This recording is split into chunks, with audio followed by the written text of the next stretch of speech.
Bismillahirrahmanirrahim. Assalamualaikum warahmatullahi wabarakatuh. Perkenalkan, nama saya Hendra. Saya dari Prodi Manajemen, Fakultas Ekonomi dan Bisnis.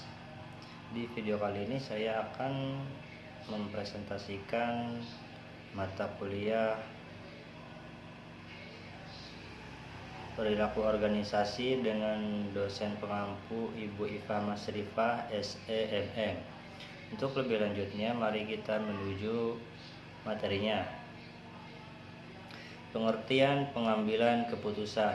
Keputusan atau decision secara harfiah berarti pilihan atau choice. Mardani et al. Tahun 2020.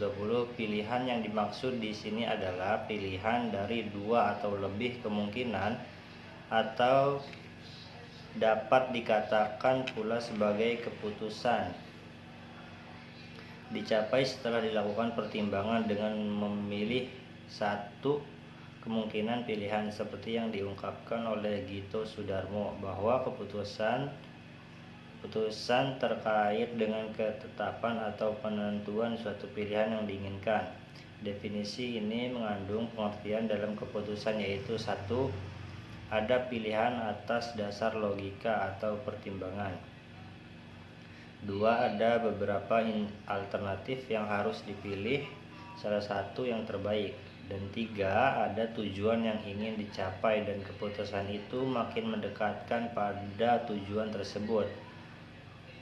Anwar pada tahun 2014, Tears mengemukakan bahwa decision making is a process of selecting among available alternatives. Payne et al. Tahun 1988. Di sini jelas bahwa pengambilan keputusan menyangkut pilihan dari berbagai macam alternatif yang ada dalam organisasi.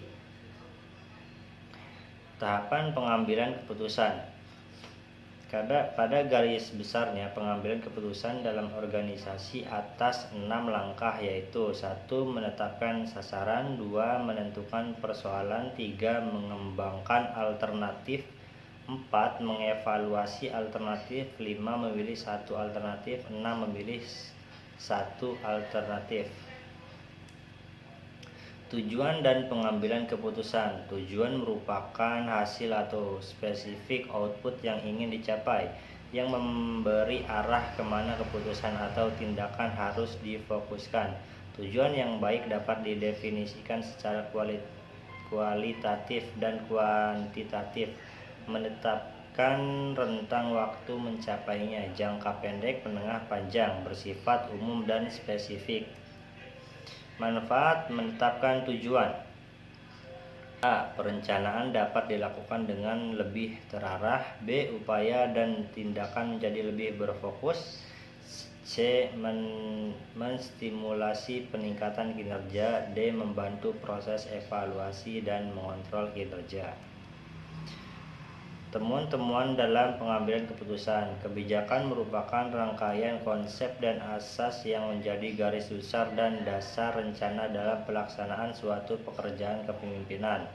Pengambilan keputusan merupakan pendekatan sistematis terhadap masalah yang dihadapi, yang mencakup pengetahuan tentang hakikat masalah, analisis masalah dengan menggunakan data, dan mencari alternatif yang paling rasional. Pengambilan keputusan didasarkan pada intuisi rasional, fakta atau data,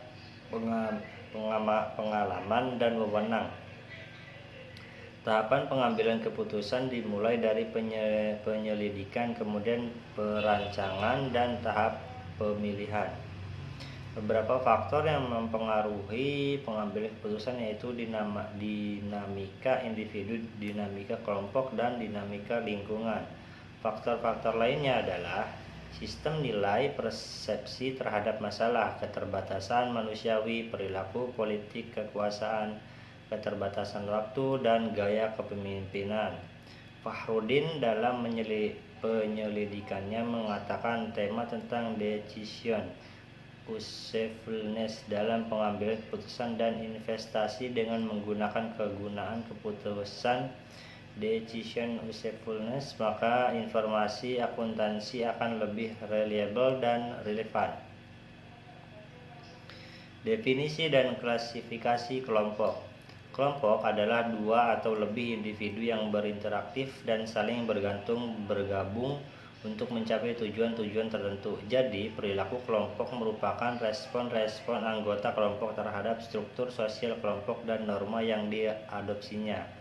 Bisa juga perilaku kelompok merupakan semua kegiatan yang dilakukan oleh dua atau lebih individu yang berinteraksi dan saling mempengaruhi dan saling bergantung untuk menghasilkan prestasi yang positif, baik untuk jangka panjang dan pertumbuhan jangka pendek. Bila suatu kelompok terdapat dalam satu organisasi, maka anggota harus termotivasi untuk bergabung menganggap kelompok dalam suatu unit dari orang yang berinteraksi berkontribusi dalam berbagai jumlah proses kelompok dan mencapai kesepakatan dan tidak kesepakatan melalui berbagai interaksi. Suatu kelompok dapat dibedakan menjadi dua, yaitu kelompok formal dan kelompok informal. Kelompok formal adalah yang didefinisikan oleh struktur organisasi seperti presiden dengan staf menterinya, ketua DPR, dan dengan anggota komisi dan lain-lain. Kelompok informal adalah kelompok yang terstruktur atau tidak formal atau tidak ditetapkan secara organisasi, muncul sebagai tanggapan terhadap kebutuhan atau kontak sosial. Kelompok merupakan bagian dalam hidup manusia. Tiap hari manusia akan terlibat dalam aktivitas kelompok. Demikian juga kelompok juga bagian dari organisasi. Dalam organisasi akan banyak ditemukan kelompok-kelompok. Karakteristik suatu kelompok yaitu adanya dua orang atau lebih berinteraksi satu sama lain, saling membagi beberapa tujuan yang sama dan melihat dirinya sebagai suatu kelompok. Dasar-dasar perilaku kelompok. Dasar-dasar perilaku kelompok terdiri dari kondisi eksternal pada kelompok, sumber daya anggota, sumber kelompok, proses kelompok, tugas-tugas kelompok, kinerja, dan kepuasan teori psikologi. Kondisi eksternal pada kelompok. 1. Strategi organisasi meliputi tujuan organisasi dan cara-cara untuk mencapai tujuan yang telah ditentukan tersebut. 2. Struktur otoritas, ketentuan mengenai otoritas yang dimiliki oleh setiap bagian atau setiap individu dalam suatu organisasi, karena setiap individu atau kelompok memiliki otoritas yang berbeda. 3. Peraturan formal, ketentuan mengenai aturan, prosedur, kebijakan, dan ragam aturan lain dari peraturan induk membakukan perilaku karyawan.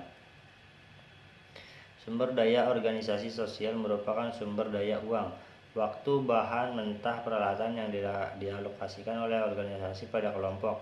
Proses seleksi para personil, kriteria tertentu yang digunakan dalam proses merekrut karyawan. Proses seleksi tersebut akan menetapkan man in the right place. Budaya organisasi merupakan standar untuk karyawan mengenai perilaku yang diterima dengan baik dan yang tidak dapat diterima. Oke, mungkin hanya sekian yang dapat saya sampaikan. Kurang lebihnya mohon maaf. Wabillahi taufiq wal hidayah. Wassalamualaikum warahmatullahi wabarakatuh.